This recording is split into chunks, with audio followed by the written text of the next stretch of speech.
What impact does the Federal Reserve leadership have in advancing public policy?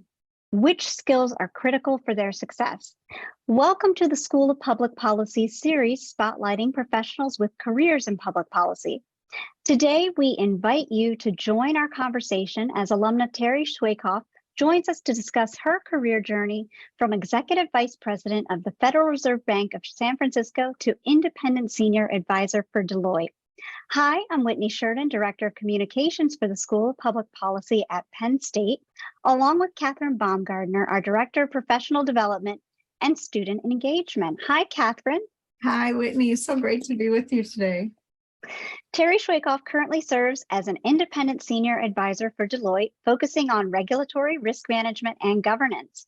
She advises financial institutions, investors, and trade associations on regulatory requirements, risk management, governance, and strategic issues. Before working with Deloitte, she was the executive vice president of the Federal Reserve Bank of San Francisco, with overall responsibility for banking supervision. During her 20 years with the Federal Reserve, Terry oversaw community affairs, public information, the corporate secretary's function, communicating arts, and banking supervision. She's also brought her consulting expertise to numerous financial boards and committees, venture capital funds, state banking accreditation boards, and nonprofits, among others. Welcome, Terry. Thanks so much for being here. Well, thank you. Thanks so much for inviting me. It's a pleasure and an honor, and I really appreciate the opportunity. And thanks to the students and to everyone in the various programs. I just really applaud the work that's being done and the commitment and the desire to make a difference. So I'm part of the team. Count me in. Well, good. We're so excited to have you here. And this discussion is an opportunity for you, our attendees, our students, and our guests to talk to Terry about her career path and her role. So we want to encourage your questions throughout the conversation. So don't hesitate to use the Q&A or the chat at any time throughout the discussion. So Terry, I guess we'd like to start off by talking about your background. If you could tell us a little bit about where you're from, how you chose Penn State. I mentioned you were an alum. And if you could talk about how you chose your major and why you chose it. Yeah. So I'm from Hanover, Pennsylvania, and grew up there. Of course, that's near Gettysburg. My parents were from Pennsylvania. My whole family is still there. I'm the only one that has moved out. I live in the Bay Area now and also Park City, Utah. I was the first person in my family to go to college, and I chose Penn State, and Penn State chose me. And I did it because I thought it was a great school.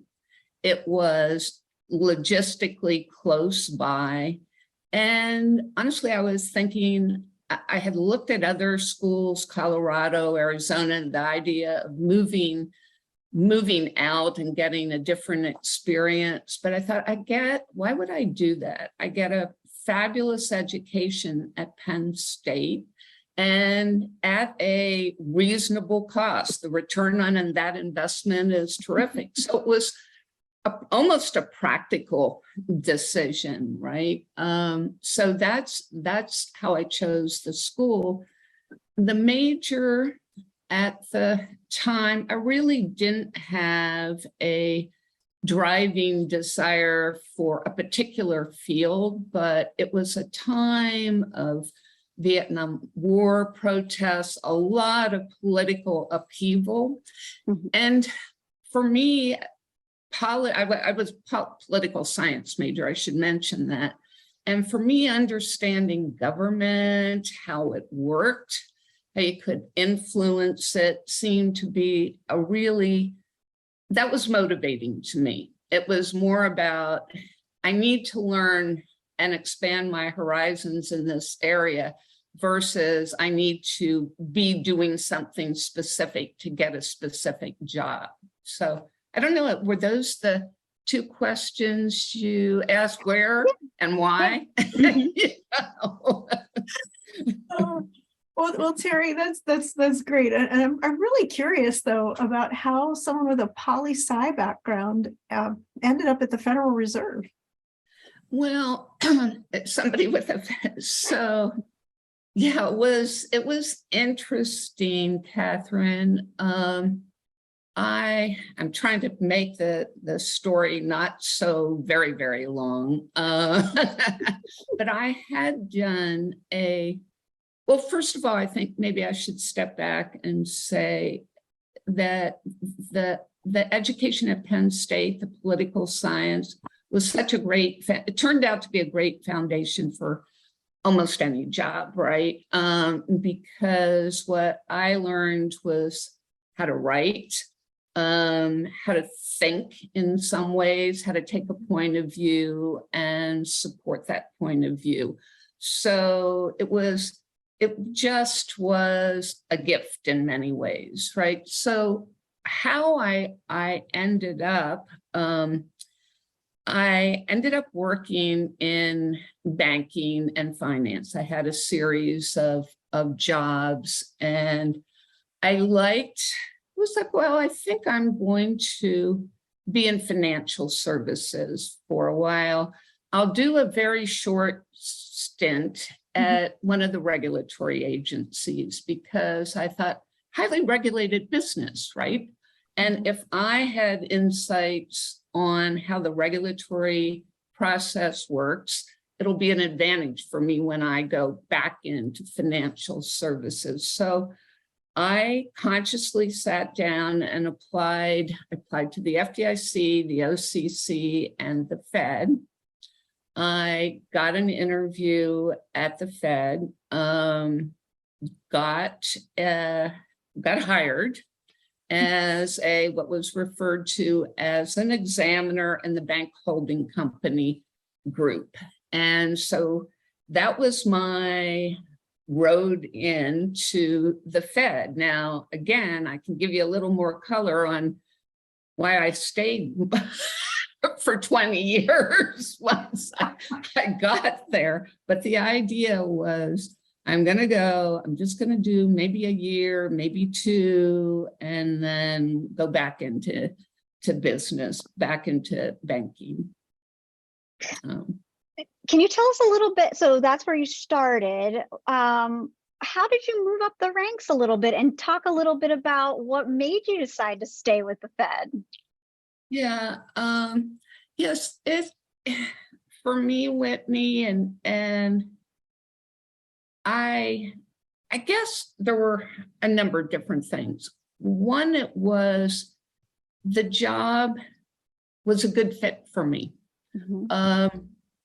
I was concerned when I first joined. I thought, I'm really not the person to sit in a room, tying financials and heavily into analytical work. But the position I was in, just fortuitously, was I was in this bank holding company area where there was small teams and big banks. And so I got exposure within a relatively short period of time to Bank of America, Wells Fargo, was meeting with their senior management. I thought, this is terrific. Flying around, San Francisco Fed covers 9 states. So I was traveling and being paid to travel. And so it was interesting. It was a good fit. And it was a good culture. People were, there wasn't, what would I say? There wasn't a culture where people were any kind of backstabbing. It was a sort of supportive culture, which was important to me. But there is a Penn State connection in part of helping me, I guess, move up the organization. And we had a fellow by the name of Gene Thomas, who was head of banking supervision and in San Francisco.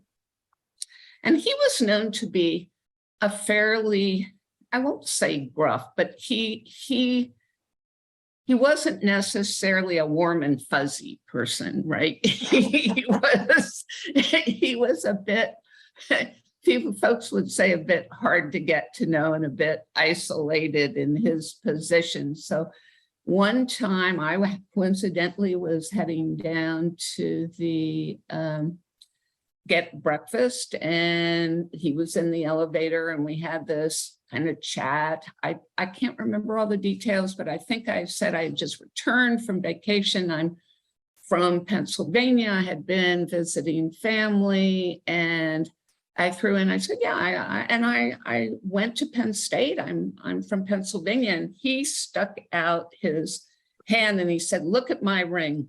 I went to Penn State too. And he goes, I was in the Altoona campus, and then I was in University Park. And he said, well, how about the two of us have breakfast and we can kind of compare notes on Pennsylvania and Penn State. And he ultimately became what we would call, I guess today, a sponsor. He got to know me. He got to sort of rely on me. And he was never a mentor. He was not a person where you go like, I want to follow his leadership lead. He wasn't, but I was like, oh, I'm learning what not to do in some ways, because people have different styles. But he took me to programs, and I might have mentioned that I was the first woman ever to attend a meeting of the heads of banking supervision and their senior team. Mm-hmm. And he would suggest me for different roles. And kind of when it got to the sort of his retirement time, he told me that he had recommended me as his replacement, which again goes back to some of this is just luck. I mean, you have to deliver too, but that connection that was forged by Penn State was huge as a foundation. And then the other interesting thing was there were 3 people, there are 12 reserve banks, and so 12 heads of banking supervision. Mm-hmm. There were 3 of those heads of supervision were Penn State graduates. And one was a person who was head of the Philadelphia Fed. The other was Cleveland Fed, and then San Francisco. And as a matter of fact, the fellow who was head of the Cleveland Fed was a contemporary of mine at Penn State. And when we recognized we were both at Penn State at the same time, it was like, okay, what dorm were you in? Well, I was in Simmons and he was in the adjoining room. And it was one of those things where you look and I went, oh my gosh, we didn't date, did we? And he was like, you know, he goes, he looked at me and goes, I don't think so. But again, when you think of the school and kind of what's the probability of 3 out of 12 being graduates? So Penn State has some magic dust in terms of me, the Fed, and some of the other folks I bumped into fortuitously there. So you were just talking a little bit about the Fed Reserve System and some of those different banks. Could you talk a little bit about how you interacted with each other in that system? Yeah. Yeah, that's a good question, Whitney. And it has really evolved a lot over time. So I actually moved and worked in Washington, D.C. for 3 years. And I did it because I wanted to be closer to my family in Pennsylvania. It was not, people did not at that time move around the Fed. You were hired by a reserve bank. It was a separate legal entity. There was nothing against it, but culturally they didn't encourage it or build a support system to do it. So I moved to Washington and I managed, I had two things, regional and community banking supervision. I was in charge of that. And I also, for a while, was on a team that was sort of the systemic risk team. So if there was a big blow up, we would go out and try to figure out, and this is in financial services, what are the issues? What can we do? And there was a lot of challenging things in the financial markets at that time. So working in Washington, I got a whole different perspective than working at a reserve bank, especially San Francisco Reserve Bank. Washington, I know this is being taped, but it was much more bureaucratic,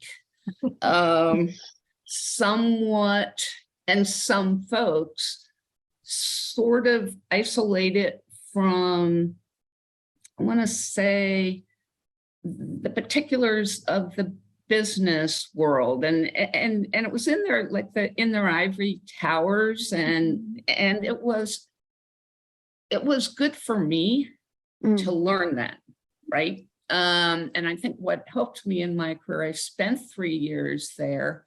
I learned and built a team there, and then I went back to San Francisco, and I had figured out how to work. I had figured out the culture in DC and how to work in a more collaborative way, because there was, to some degree back then, could be a bit of a tension, a good tension between, hey, things look differently from DC on these particular banks that you, the Reserve Bank in San Francisco, are supervising. And we want to challenge that a bit. And I learned how to do that constructively because I knew the people and I had worked with them and they trusted me. Now, I would say where I was the first to do that, they move folks around a lot. And that is really great because you don't become so connected to one entity. It's more about the system and less about your particular sort of area that you have to protect to some degree. That makes a lot of sense. That's the way I felt it. I have to protect my area versus, yeah, I'm part of a bigger thing and I need to collaborate and we all need to work together to get the best. Yeah, and that makes a lot of sense. I want to remind our attendees that we are open for your questions. Terry Schwakopf is here to answer any questions that you might have, so don't hesitate to use the Q&A or the chat. So please ask your questions at any point during this discussion. You know, Terry, I'm fascinated by the Federal Reserve conversation and your experience there. And you know, with people talking now about a potential recession, maybe not in the US, but worldwide, what's the role that the Federal Reserve can play, and how does it support the US economy as we look to this potential that's facing us? And I know that's especially important to our students as they're thinking about finding jobs when they leave the program. Yeah, so we, high level, we would say that the Fed is central bank, and there are three kind of legs of the stool as we would describe it. One is payments and processing. The second is banking supervision, my area. The third is monetary policy. And they work together, right? They complement because the financial system is transmission system of monetary policy to some degree. So what's the role of the Fed? The Fed has a twin mandate. and it's price stability from a monetary policy, price stability. And the second is full employment. So they're trying to keep prices stable, and their target was a little over 2% in terms of inflation. And what they I don't know what the metric is for full employment. What happens to the Fed, and again, I'm going to say I'm not an economist, so I'm giving you a person who worked at the Fed, but a rather layperson point of view as well. It's really can be challenging because they're often looking at models and making forecasts based on past events and trying to determine what steps to take, but it's imperfect. Whoops, I guess something popped up, but I'm gonna keep at this, Catherine. So I think what the Fed did, I mean, going into the pandemic, they were like, we need to take every step we possibly can to address what could be just a horrific economic disaster. And so obviously they took a ton of policy steps, dropped interest rates, started bond buyings, and so forth and so on. They then, of course, as you know, went full into that, and inflation started increasing. The rationale was it's temporary and it'll go back. Well, the temporary got longer and longer and longer and higher.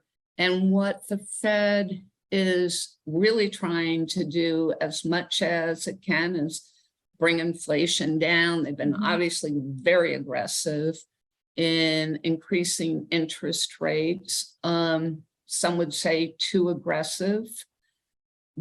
I don't know what the right balance is there, but what I do know is there's a lag effect in pushing interest rates up. So their goal is to get inflation under control, do whatever it takes to do that. And they hope there won't be a recession. But if a recession, if to bring inflation under control, they do cause a recession, they would certainly hope it's a rather soft landing one. So that's very long-winded, but very helpful because it's a really intricate and delicate process. Well, it is, and I so respect John Williams, who's head of the New York Fed, was a colleague of mine at San Francisco, just thoughtful, brilliant public service. I don't know Jay Powell, but Mary Daly was a colleague of mine in San Francisco, president of the San Francisco Fed now. Both John and Mary are PhD economists, and having worked with them for years, I mean, they are smart and truly want to do the right thing. I mean, they're wonderful public servants, really. So it's a plug for the Fed, but I do it from the heart because it's a tough job. You can tell, yes, and it is a tough and job. There's probably no very thankless at times. Yeah, got to use a lot of judgment and. Oh, well, I'm glad I'm not making those calls right now. And before we get back to a couple other questions we have about what's happening right now with the Fed, we do have some questions coming in that I'd like to make sure that we address. One is from Michael Clark Hunter, who's saying he remembers you saying that you were the first person in your family to go to college. So first-gen college student. Yes. Did you face any barriers at Penn State due to being a first-generation college student? I didn't face barriers because I don't feel like I did. because I was a first generation college student. What was interesting for me, I went to Hanover High. It was not necessarily a competitive high school experience. And I did well there. And I did well without having to work too hard. And when I got to college, I kind of found that didn't get me nearly as far as it got me in high school, right? And I had to, I really had to learn to study. I really had to learn to kind of apply myself. The barrier, to the extent there was a barrier, I didn't have role models in my family that had, my dad ran a small business. My mom worked in the home. So I didn't necessarily have role models who had gone through college, or even the college sort of thinking where you want to go or what you want to major in. They were very supportive of my going, but they had no real feel for what that was like, if that makes kind of sense. Sure. Yeah. It's a lot to take on, and you didn't have someone to tell you what that would be like at home. Yes. Right. So. Yeah. Oh, well, we have a couple more. One is a comment and then a question. And this is from Christian Manilek, who's an MPP student, saying, thank you so much for sharing your experiences with us today. I'm a political science major from my undergraduate years and now an MPP student. Great. And Great. Christian also says he wants to ask how a political science background has continued to help you in your career, and what I should be doing to utilize my poli-sci background as I get into the workforce. Yeah. Well, I go back to perhaps some of the things I mentioned earlier, right? I guess for me, the writing was so important. And when I went to the Fed, writing was critical, right? We conveyed our conclusions in written form, as well as we'd articulate them to the board. But I remember that I had a professor at Penn State, and he was hard on me, but he challenged me, and he looked at some of the papers I did, and I to this day said, you've used the same sentence structure 23 times in this paper. It almost put me to sleep. I don't think you supported that position as well as you could, and your research was shallow. And I was like, oh, well. But then I was like, I'm going to show him. I'm going to change my sentence structure. So I worked to become good in written form. And I was so surprised when I had a big team, 300 folks working for me. How many could not write? I had brought a writing coach into the Fed to really work with folks there. So the writing was a foundational piece. The other thing that was, I think, important was just opening the door to other political systems. What's the right word? I mean, I ended up in my job traveling a lot. I was in Asia a lot. I was meeting with central bankers. I was meeting with government officials. I went to Europe, and just that foundation of, I have a good understanding of the political dynamics in a range of countries and geographic areas and how it may impact. Now, how to use it in your career? specifically. It's more, I'm sharing how I used it in my career and how it continued, Right. to pay off, right? Because you need to learn how to persuade people to a different point of view, and that understanding of the culture, who they are, how they think. I mean, Japan's very different than China, and then very different than going to Europe. And those were all foundations that were great as I evolved in my career. Yeah. And having to adapt all of that for each situation. Sure. And I will tell you, I'll throw this out. I've done this to other places as well. If any of the students would, I'm happy to give my personal email, would like to kind of reach out sometime. I'm happy to touch base and one-on-one. I have worked with some friends who are in public policy at schools out here who want to bounce things off, and I find it fun, and I love it. Great. That's great. And they are, and especially our students work with Dr. Baumgardner all the time, and I'm sure they'll be happy to connect perfect. with you. That's perfect. Great. Well, that's wonderful. Thank you. Yeah. So one of the things you had mentioned a little bit earlier was that you don't always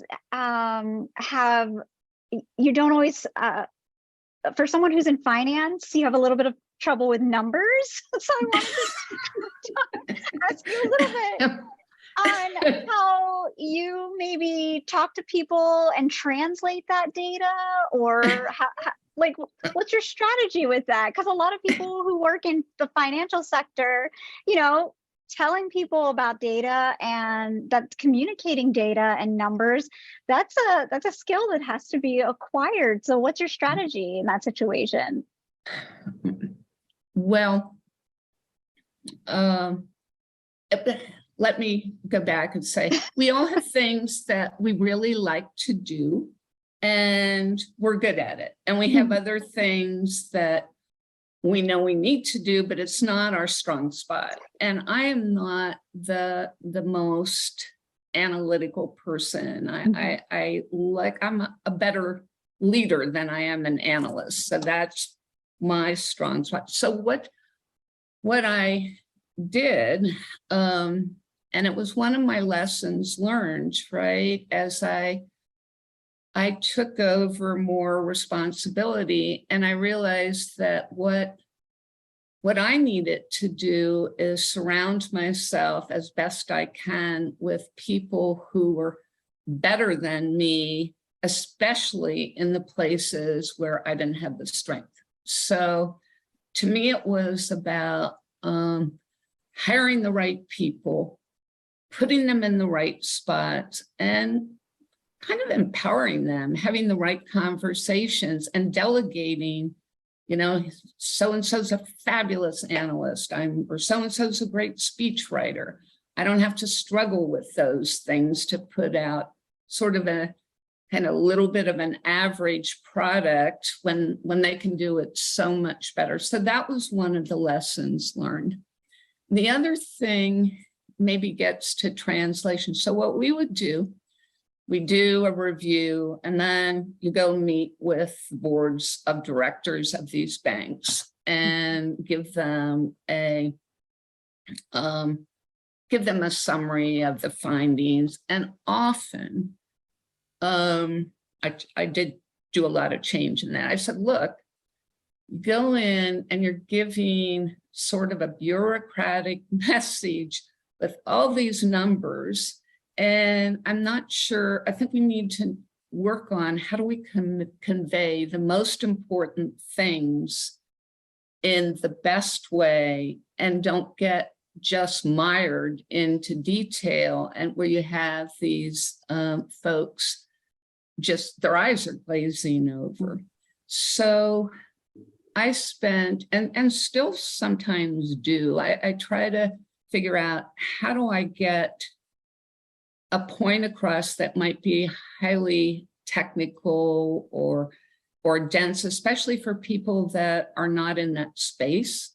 How do I convey that in a way that makes sense? And sometimes it's not about the numbers. Sometimes it's about different visuals. And the last point on that, the economists at the Fed are very much into it's the metrics, it's the numbers, and so when I would team with them to put together something, I remember this fellow saying, "Oh my gosh, Terry, you use all these colors and you have all the," and it's not. He said, we in economics believe if the data are supposed to stand on its own, and that's what one is to convey, not all these other things. I said, well, you do it your way, I'm doing it my way.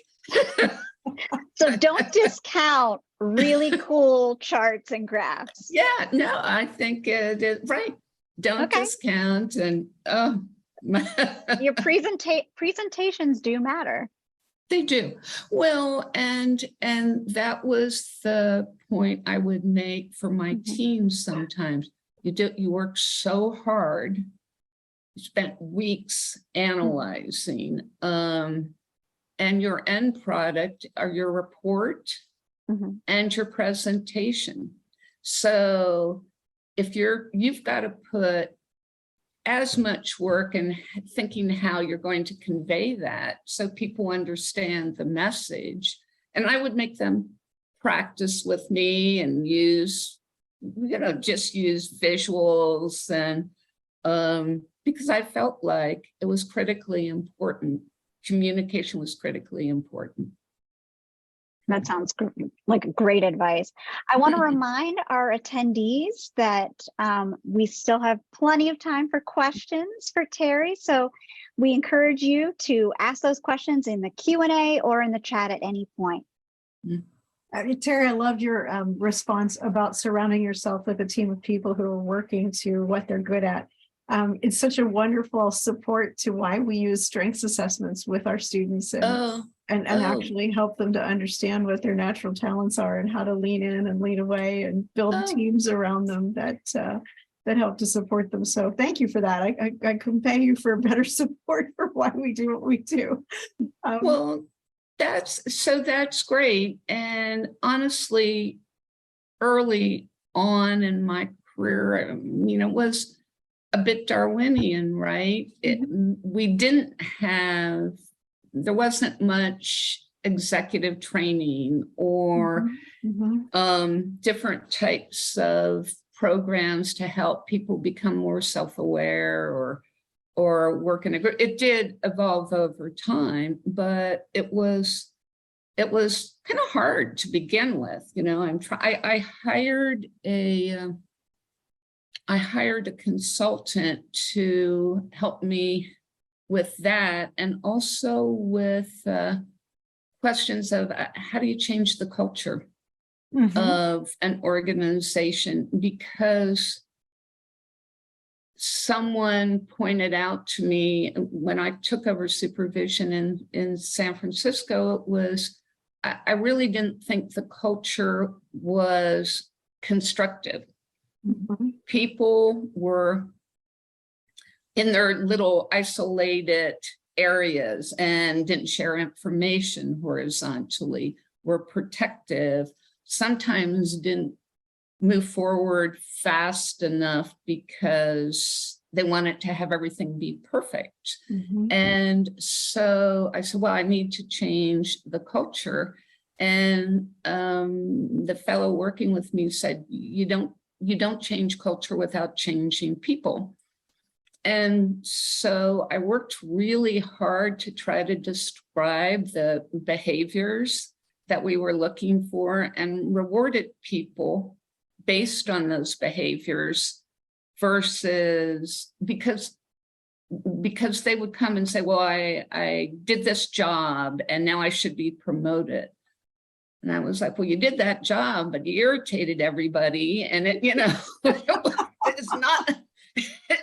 not what we're looking for. And so we had this, if it's an analytical group, we had this very specific set of behaviors and described what it looked like.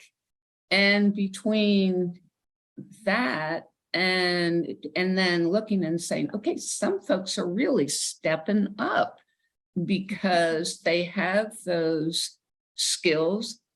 Many of those skills are soft skills, right?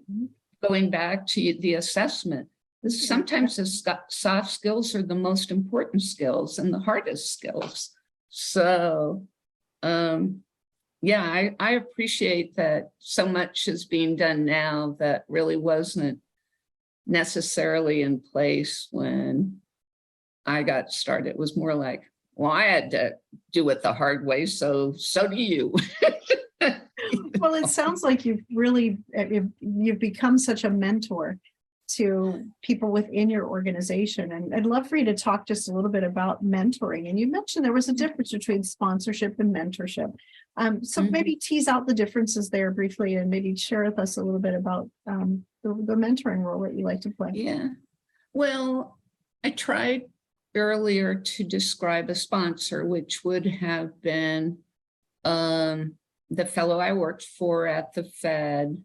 And as a sponsor, he just was kind of in my court and would suggest me or take me to things. He didn't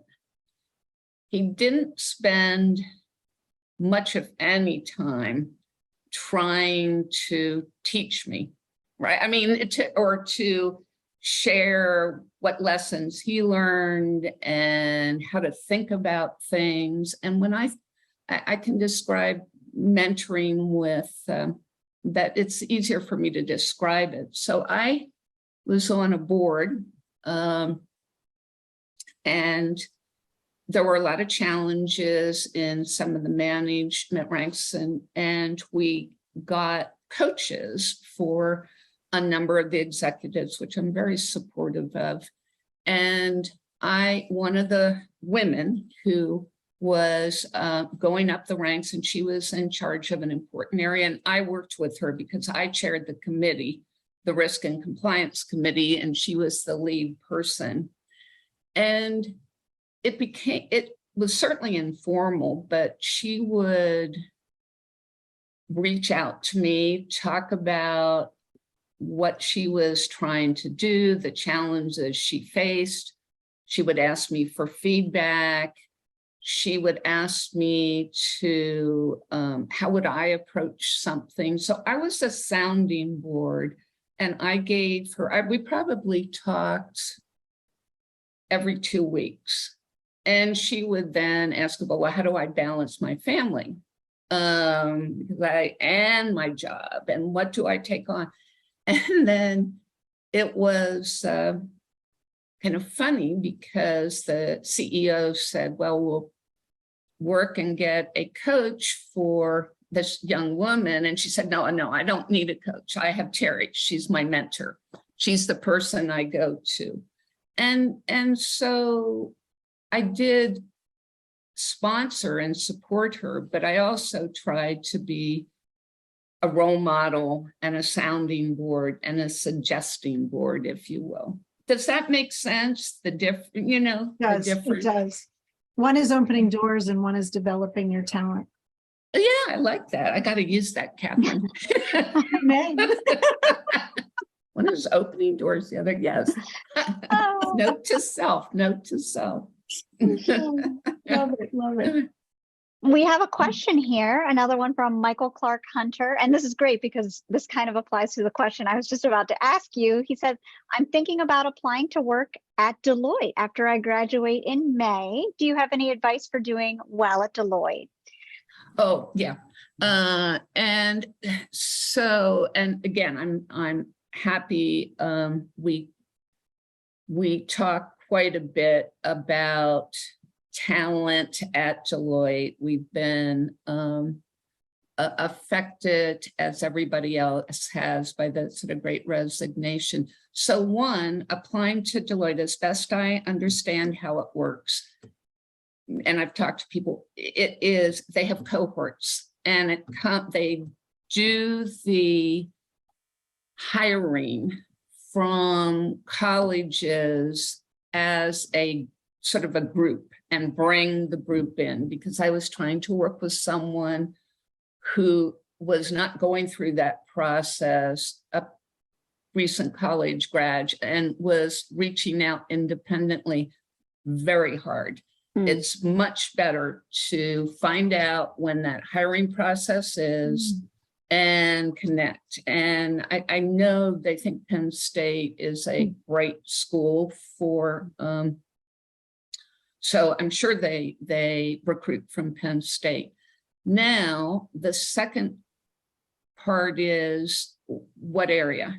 Because Deloitte has a number of different areas. Obviously, the accounting where they have consulting, they have healthcare.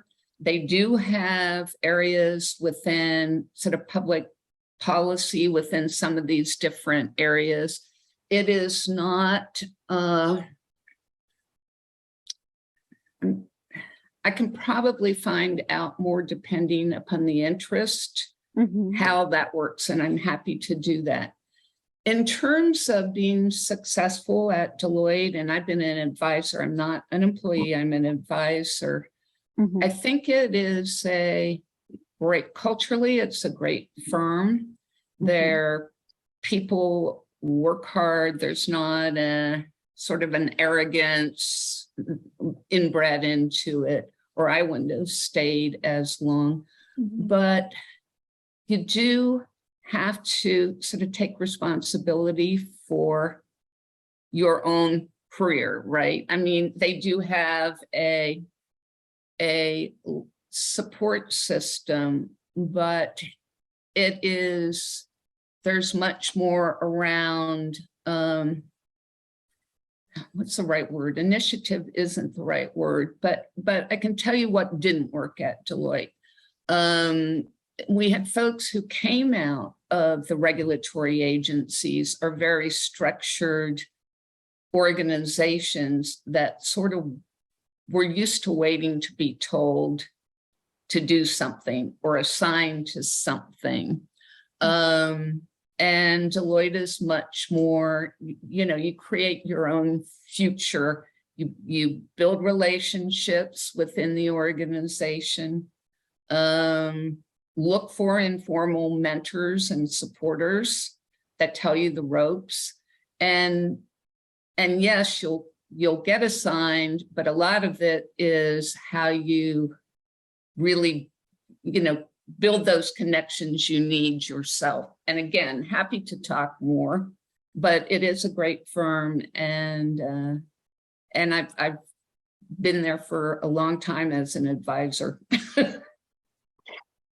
Well, we have a couple questions left that we want to ask you. And one is, what do you wish you had known as you started your career?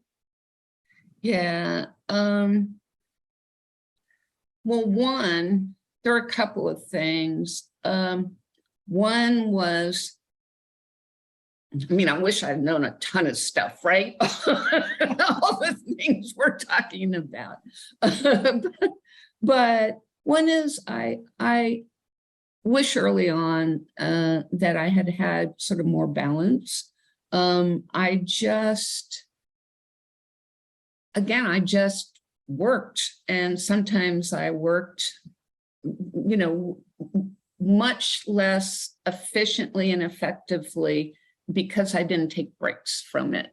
And I really think the younger generation now have it right. There has to be a mix of things. So that was one. The other thing early on was I was very afraid of, I was somewhat insecure, right? And I was afraid of making a mistake or messing up.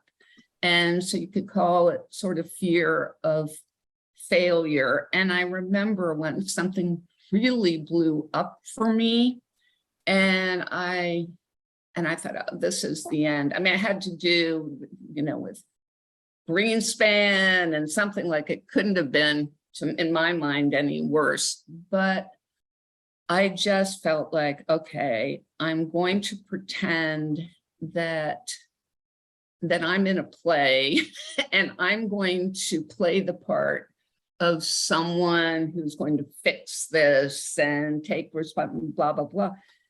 And I did it. And I went, well, that wasn't too bad. It's not, everybody makes mistakes or does something. It's not that. It's how you address it. It's what you learn from that. And so when I started interviewing people for jobs, one of the questions I'd ask is, what's the biggest mistake you ever made, or the biggest thing that got screwed up, and how did you address it? And what did you learn from it? And I would get some really interesting, and if somebody said, oh, nothing ever went wrong for me, I've always been perfect, I thought, well, probably not. The best part. But when somebody would pause and go, why this happened, and this is what I did, and this is what I learned. And I thought, well, you're learning and growing. And I guess go back to, I was pretty hard on myself for a long time because I felt like I had to be perfect. Mm-hmm. Right. And I'm far from that. Well, that's great advice. And I mean, hopefully we'll all learn that lesson someday. And we want to thank you so much for your time today. So thanks to our guest, financial policy expert, Terry Schwakopf. Thank you for joining us. We hope you'll join us for our next conversation in the Profiles series on Wednesday, November 9th at 11:30 with educational policy expert Shelley Nickel. I'm Whitney Sheridan with Catherine Baumgartner for all of us with the School of Public Policy. Thanks so much for watching. Thank you.